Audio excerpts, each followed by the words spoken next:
Hi. So we're getting very close to the point where the action starts there. Not quite there yet. There's one little thing that we got to do. We've got everything right. Now we've got to set our machine to that target. And we're going to do a couple of things at the same point here, because ultimately our goal is to be able to hit this shot in such a way that it's totally automatic. It's almost like we dissociated from the shot. It's got nothing to do with us. The reason for this is we don't want any trying when we hit this shot.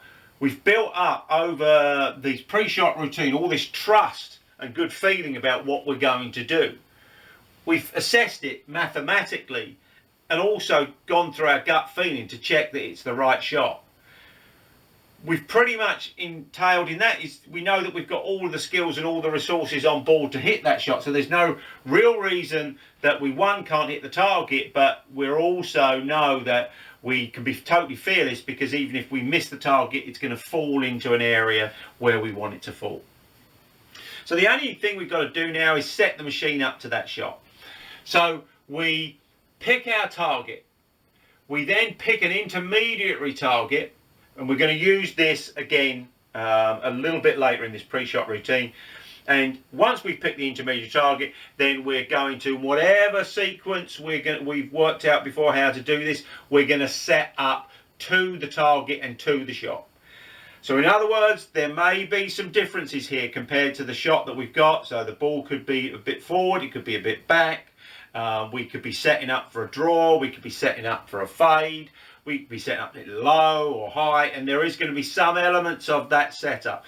But I'm going to leave it separate from the pre-shot routine. But once we've picked that pinprick, then we aim ourselves to it. Okay, so let's now imagine that we've settled correctly into that shot. This is work that we've done separately outside. We're then going to check our state. Our state is going to be one of almost ready to go, but it's also going to be pretty calm and relaxed. We might notice ourselves breathing a little bit longer and a little bit deeper than normal, and our state is really quite calm and ready for action. I've talked to you before about maybe just opening up the mouth a little bit, even putting a little bit of smile on your face to make sure that state is there. We then look back to the target. And at this point, I think it's a really good idea to say something, "My ball's coming to get you," or some sort of statement that really suggests that we're totally connected to this target and we want to get to the target. I've been maybe a little bit clever there, as I've dissociated me and said my ball's coming to get you. So my effort's going to be to the ball, and the ball's going to make every effort to get there because it's been programmed to get there.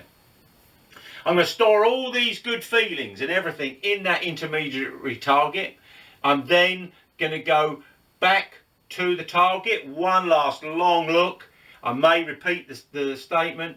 I then go back to the intermediary, back to the ball, and then go. Now, there's nothing to say that you can't have a waggle or something within that remit that makes it all go automatic.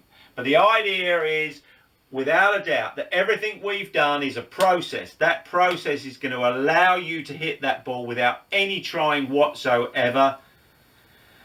And whatever that outcome is, we're going to talk about what the next step of the pre-shot, or what we might now call post-shot routine is. In the meantime, please stay safe.